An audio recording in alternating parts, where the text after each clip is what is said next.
now going to be, well, I'm going to start this meeting of the Urban Renewal Agency Board work session. We are now directors. No public comment will be taken. The board will take no formal action. And we have staff presentation by City Manager Vander Zanden and Assistant City Manager Paul Downey. And the topic is Building Improvement Program. Maybe we just have City Manager Vander Zanden. Can you hear me okay? Yes. I think Paul's going to join us over here.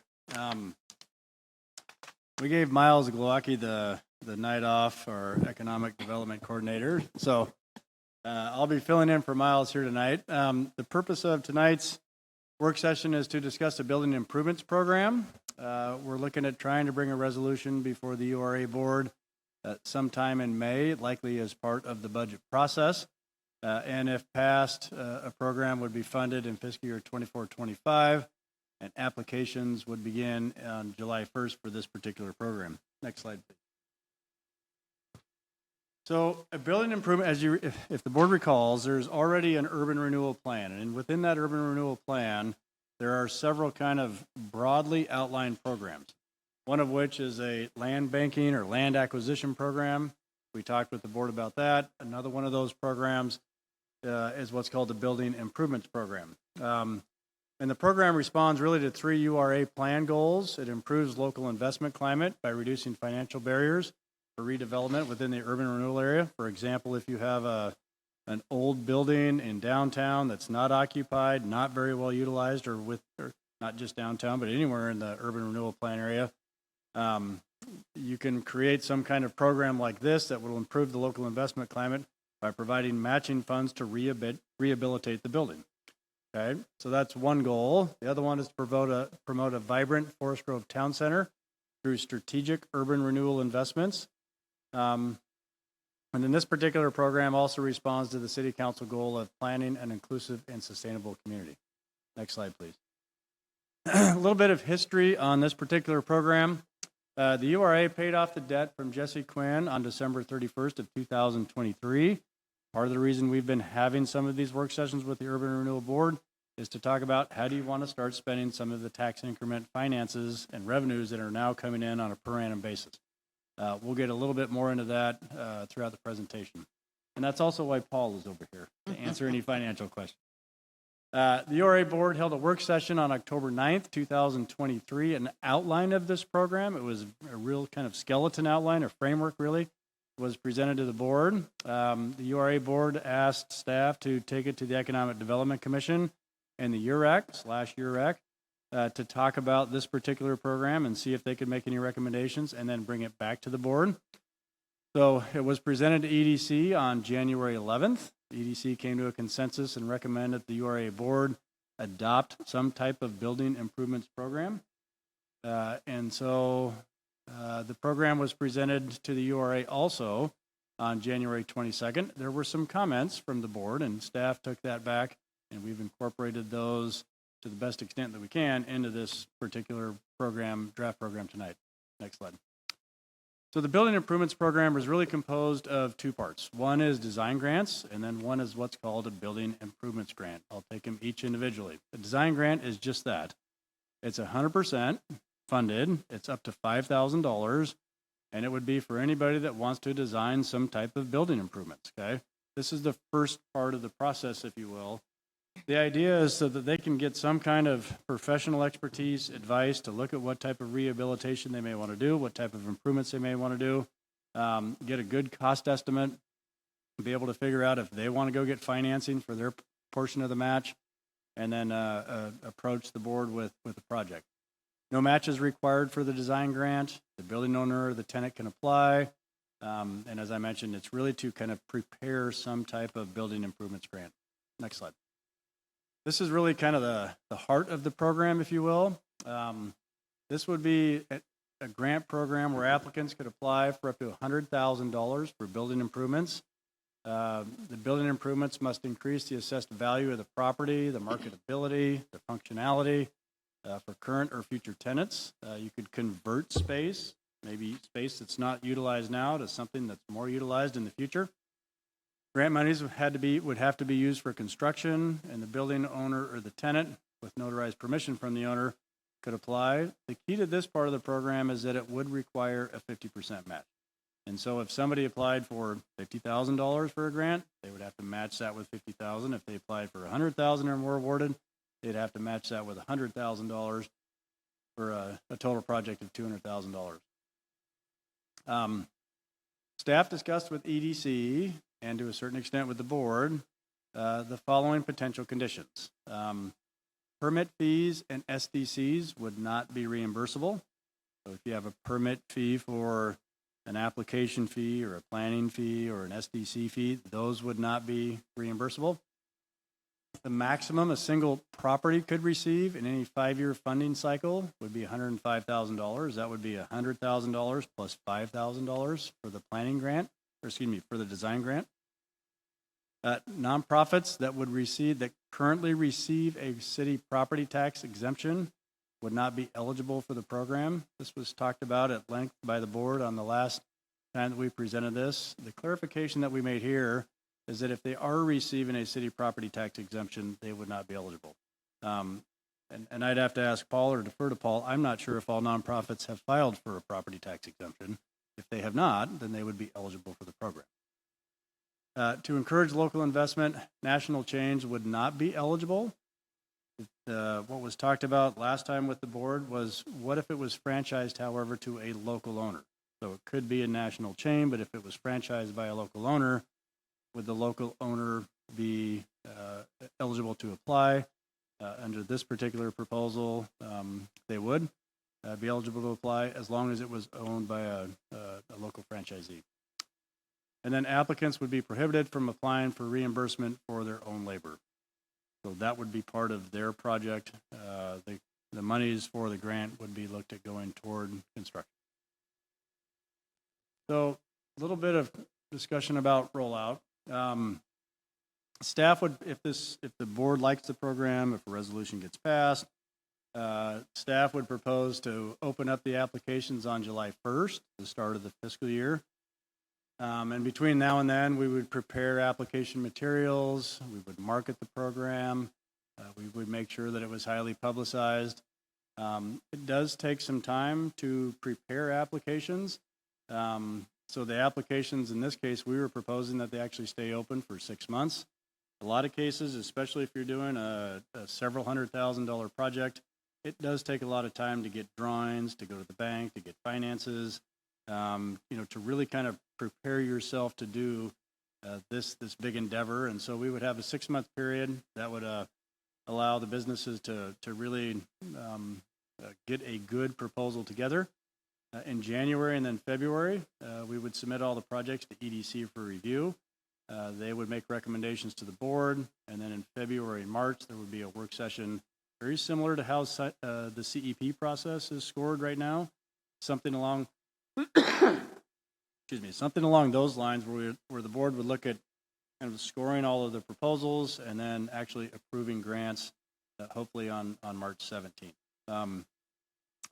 Unlike the kind of rolling application that we currently have for tourism events, it would actually be an application window, similar to the CEP process, where there's a defined period where applicants would put their applications in, and this would allow the board and EDC to kind of look at all the applications within context, because there will likely be limited funding in which you can apply all of the applications that come in. It is likely that there will not be enough funding for all of the projects that may be applied. So we are recommending that it would be just a window, and that the grant funds would be distributed to the most impactful project. For the approval process, the design grant is really kind of an over-the-counter approval process. There's no match required. It's relatively simple. It's a low monetary amount. The building improvements grant, we kind of just went over that. That would really be a more thorough application process. It would be EDC, a work session, and then subsequently to the URA board for final approval.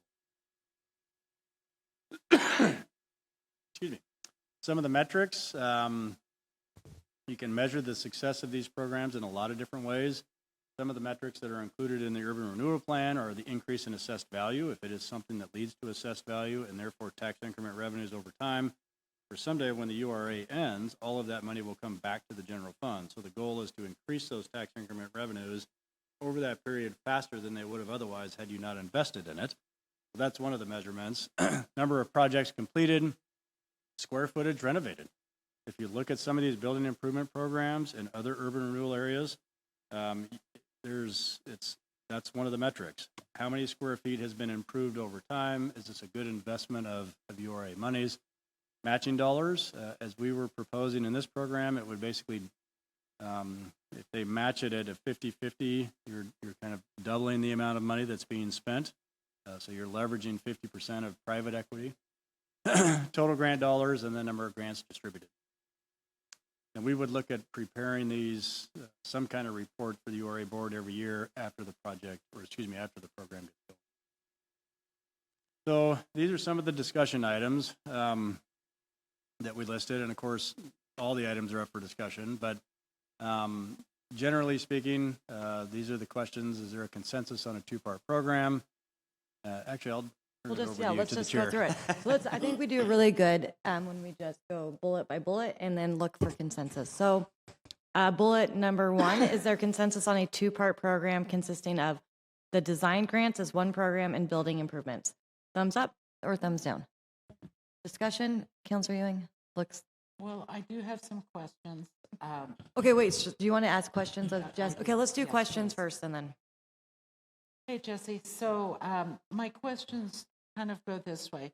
Have you given thought if, since EDC is going to be putting these forward, have we given thought to if an EDC member maybe has a conflict or perhaps a conflicting competitive business, will they then be required to recuse themselves from the Yes, they process? would. If there's a financial conflict there, they would have to recuse themselves from the recommendation process. Okay, thank you.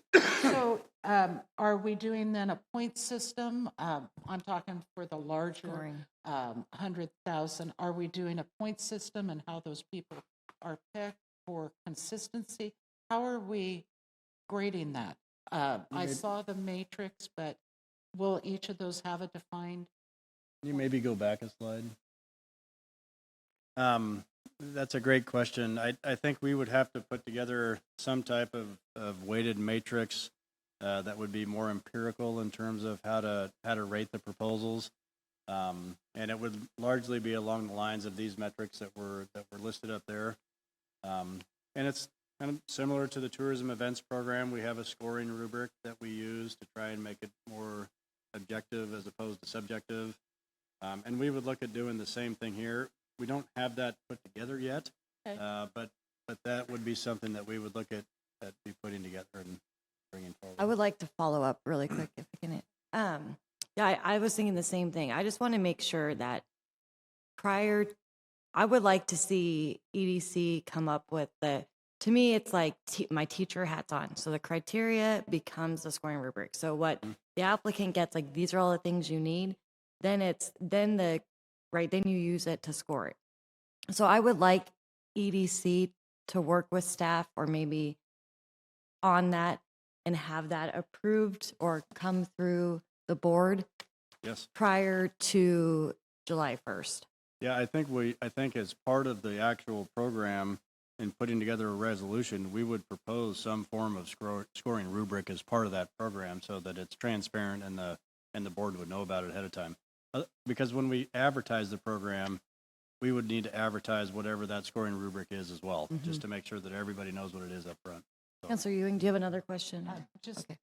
So I want to make sure I'm understanding. So 100,000, 105,000, that 100,000, is that for a 5-year period, or will that applicant not be able to reapply for another grant? How are we going to do that if we've got somebody who's reapplying on a regular basis? So it would be for that property. Yeah, so the $100,000 would be for that particular property or that particular building. That would be the scope of that particular one. I think the limit I do wish Miles was here. I think we said that you could not apply for that particular property within either 5 or 10 years. 5 years? Okay, within 5 years on that particular property. And that's, that's differentiated from, in some particular cases, you may have partial ownership or full ownership in several different properties. And so the program is really trying to be focused on that particular property, that improvement for that property, whatever that property may be. So if it's vacant, if it needs rehabilitation, if it's old, if it's structurally deficient, if they want to convert it from, the upstairs space from something that's not being used right now to maybe apartments or a commercial enterprise of some sort. That's really what this program is kind of geared for. So. Okay, thanks. Council President Rippey. So I like the, Director or something, sorry. I like the metrics and I like the involvement of EDC. My question is around the one bullet there on increased assessed value. And it's how is that determined? Is there a set formula?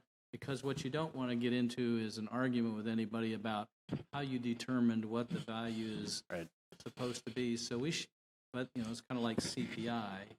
We use CPI or some index like that to determine increases in fees and things. We need to have a formula, agreed upon formula, to determine what that assessed value is. How do you do that anyway? How do you project the future assessed value?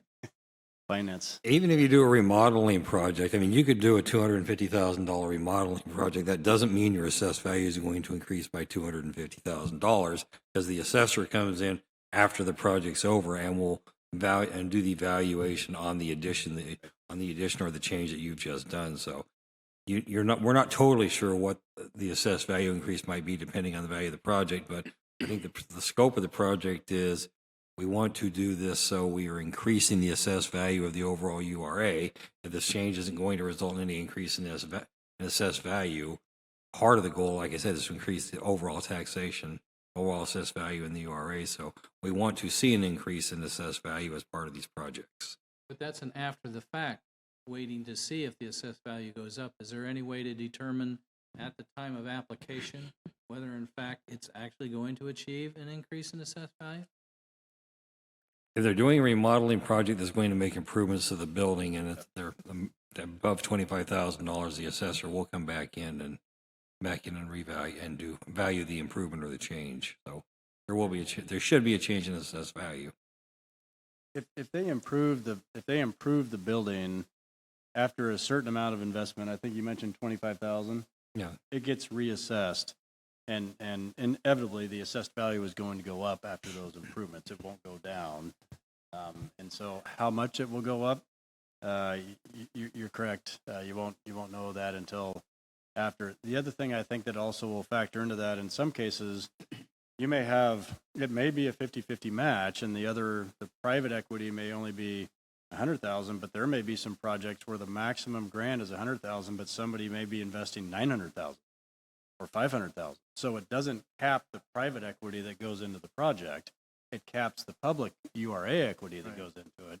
But you could be leveraging, 6, 7, 8 times whatever the URA's investment is. Just depends on the project. Somebody may be remodeling something that cost $1 million. Someone may be remodeling something that's $250,000. It's still $100,000 to the Urban Renewal Agency, though. So that's another metric by which you can measure the project. Any other questions for Jesse? I do. I'm One more sorry. question and then we'll move it to I the do. No worries. bullet point. So, just kind of going to throw it out there.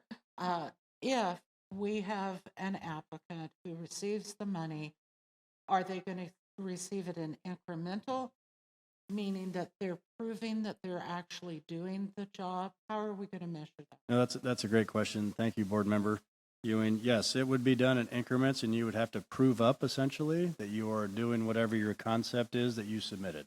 So normally you go out and you can do inspections on a quarterly basis, and then you can award whatever it was that's reimbursable for expenses that have already been expended. And then you just do that whether it's on a semi-annual, quarterly basis, it kind of just depends. But it would be after they've proven up the investment, if you will. So it's on a reimbursable basis, not a previous Not basis. just a Yes. check for. Right. Good actual- question. Yeah, thank you. Perfect, thanks. Double checking. Okay, let's move on. Yes, thank you. So is there consensus on a two-part program consisting of design grants and building improvements? Seeing all thumbs up, so consensus for bullet point 1, check. Is there a consensus to fund design grants up to 5,000? Let's start with that one. Are you guys good with the design grants 5,000? I'm seeing 5, 6, okay. And then is there consensus for the building improvement for 100,000 with a 50% match? I'm good with that. Okay. And is there a consensus on a defined application period with the following time Can frame? I make a comment about the previous bullet? Yeah. I would like to, after a year of going over this, talk about that $100,000 with the 50% match. One of the things when I was talking to business or building owners was everybody is cash poor. And so to come up with that 50% is a challenge, but there's a number of business owners that just need a little help, but more than that they have. So if perhaps if we don't have people coming to us with that 50% to take advantage of that 100,000, maybe coming back to the table and having a conversation about a lesser amount that doesn't require a matched grant. So, and kind of along those same lines, it's up to 100,000. So it doesn't have to be an application for $100,000. It could be a $20,000 project in which they're applying for $10,000 at a 50% match. Conversely, if the program is maybe oversubscribed, the board may want to look at and say, we can't afford to give anybody 100,000, but we've got 5 very similar applications and we have enough money to award each of you $50,000 or something. So it just kind of depends on how much the board wants to fund the overall program and then how many subscriptions or applications that you have for the money available. Okay, Yeah, thanks. it doesn't have to be $100,000. You don't have to apply for that much. You can do, it's up to, that's the maximum amount. Okay, the open application period from July 1st, 2024, and then the application period would close December 31st, 2024. EDC and URA board consider applications by March 17th, 2025. How do we feel about those dates? Yeah? Okay. I'm a little, but I'll be fine. Okay, and then is there a consensus on the program requirements? Can we go back to the slide 8, please? Oh, One more. one more, I was gonna say. Oh. Okay. Oh, No, go back, right there, there stop. you go. Perfect. Just right. Yeah, I think these are all.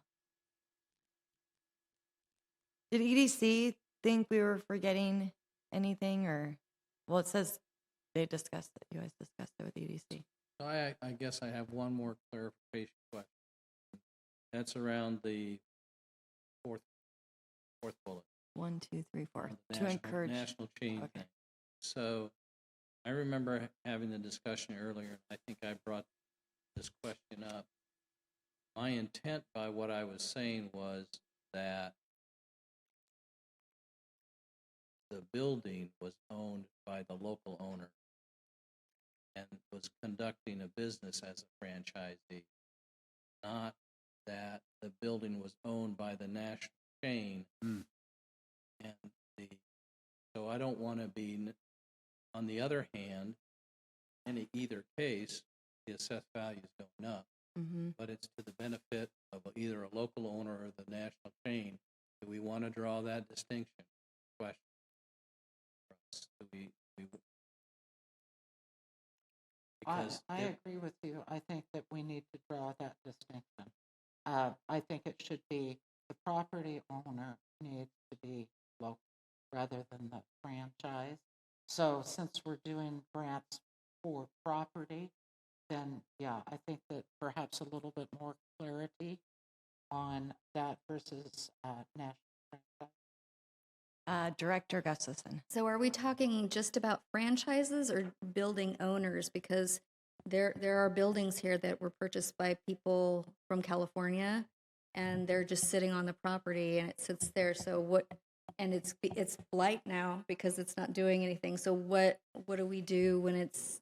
I mean, it'll be to their benefit. It will be also to our benefit, but that's kind of tricky. Yeah, I see your point, because if the goal is to increase, Assessed value. assessed value, then to me, it shouldn't matter if someone lives here or not. If the building's in Forest Grove and doing any type of improvement's going to help us, whether they live in California or whether it's a national chain. or whether it's a national chain. Like, the thing is, we don't want to hurt us. We want to increase the assessed value. And if you increase the assessed value, even if California owner or the national chain decides to sell the property, it's at an increased value. Yeah. So we've achieved the goal of so Mhm. I think after this discussion, I don't think we need to Have that bullet. distinguish. Was there another reason to have that bullet that we're missing, Jesse, or that was talked No, about I think at that just EDC? came out of the discussion and the presentation from the last time. Yeah. Yeah, I agree. I think too, like, we have to, sometimes in policy, you don't want to have, you don't want to make a value judgment, right? Like, oh, well, a local business is better than a franchise business, right? Like, that's not really our job is to No. try to increase. I think that's what it was about. Is it's kind of a sensitive subject to have these franchises all over. 100 Starbucks, and so that's, I think, how the conversation got started. Is there consensus from the council to remove bullet point 4 from slide 8? I see one thumb up. I'm doing a thumb up. I'm still struggling a bit. I understand and I believe what you're saying in the concept. I just don't know that I have a real strong opinion. So I guess that I'll go with the consensus of the team. We don't really. Go ahead. How about if we added one of the grading, the scoring criterias is whether the owner is a Forest Grove or even Oregon resident. If we add that, it's just you get a few more points type of thing. And I mean, I know I've done that on RFPs for contracts tons of time. Are you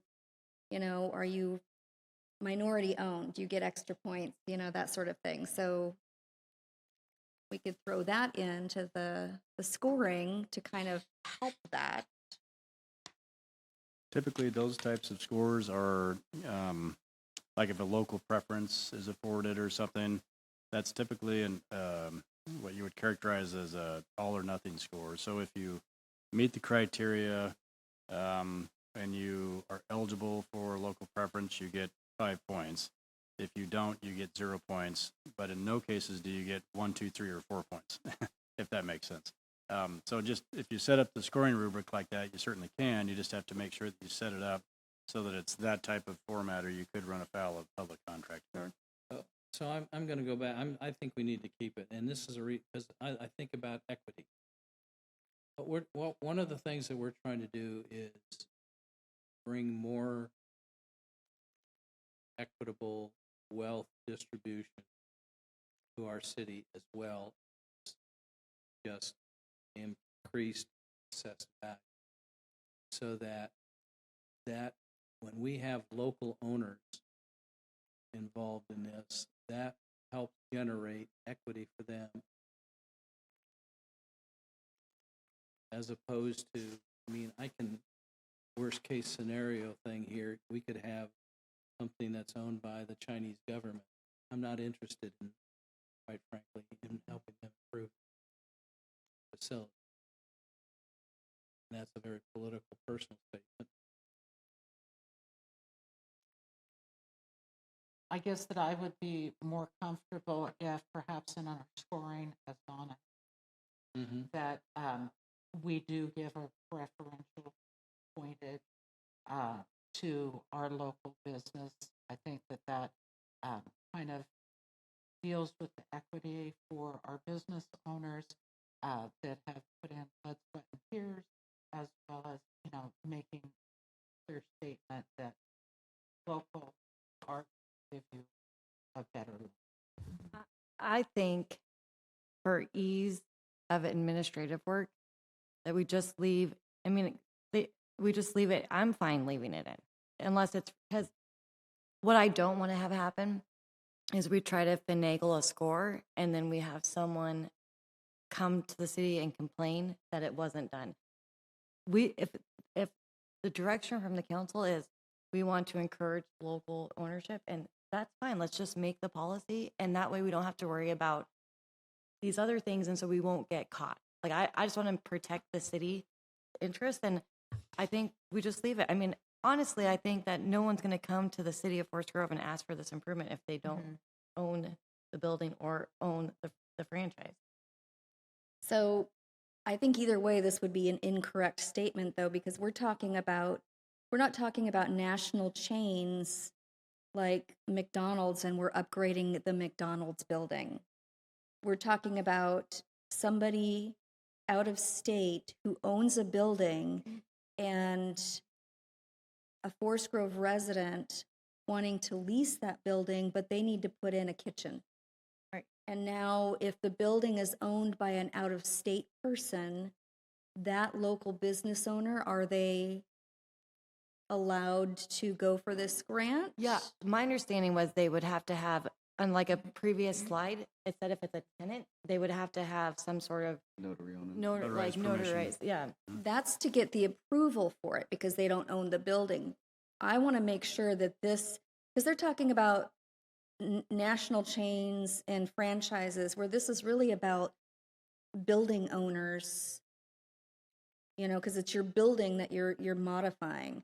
So I think that this would, the national chains, I don't know if that's accurate. This doesn't talk about out of state building owners. Right, but it talks about just a local owner. What's or local? Local But- person. What's local? I think it's, sorry to interject. I think it's trying to distinguish between a national chain and a national chain and a franchisee may be different than a local owner. You could have a local owner that's not a national franchisee that may own a particular building in Forest Grove.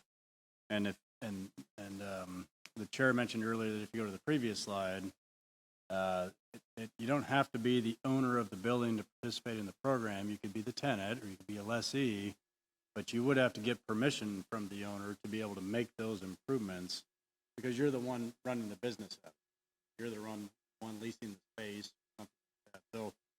So you're saying an out-of-state owner of a building, if I was going to lease a building and it's owned by someone who doesn't live in the state of Oregon, or the country for that matter, Right. I can still, with the owner's permission, because it's their building and I can't do renovations without their permission, I can still apply and receive that grant, Yes. even though the owner of the building doesn't live in the United States.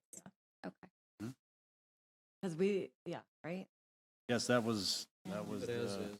because there's as you mentioned, there are out-of-state owners of buildings within the urban renewal area, but they are either I don't know franchise. Most of them are leased, I guess, to tenants that have businesses in them, and I think the thought is that those business owners and those business lessees should still be eligible to participate in this program if they can get the consent of the building owner to make those improvements to facilitate their business, to expand their business. Okay. Makes sense. Okay, so is there consensus to leave the bullet points alone on slide 8 and then use them for the criteria? Okay. Counselor Ewing? I think I still am I'm not comfortable with it, but I will so we can move forward, but I would like to have, after a year, perhaps us to revisit and make sure that this is really what we have intended, and we're not having property owners that are coming in improving under our dollar or under the community's dollar, and then not really, that's not really coming back to us. So I still have concerns, but I will support it. That just made me think of something. Okay.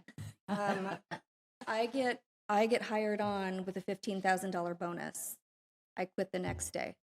So if a building owner receives this grant, it increases the value when they sell it. What does that do? So it's a There's a reimbursable, negative there somewhere. it's a reimbursable grant, so and they have to make the improvements first, and then they get reimbursed, and then they have to make more improvements, and then you get another reimbursement.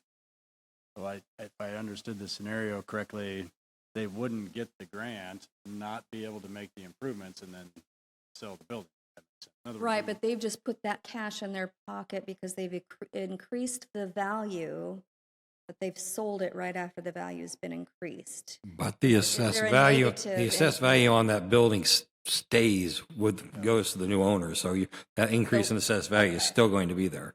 So there's no negative. I can't think of one, but No, I wasn't sure. there's not a negative there. Okay. Well, I would also think that the tenant in this case would want to structure a lease such that they would have an amortization period for their investment if they make some kind of investment, and they would negotiate that with the property owner. Okay. Okay, are we good? Okay. Wait, are you good from us? Do you need any, did I go through all the bullet points? Nope. Thank you, Very Chair. cool. So I'm Thank gonna you, members of the adjourn. board. This work session of the URA. Thank you, everybody, and we got off right on time.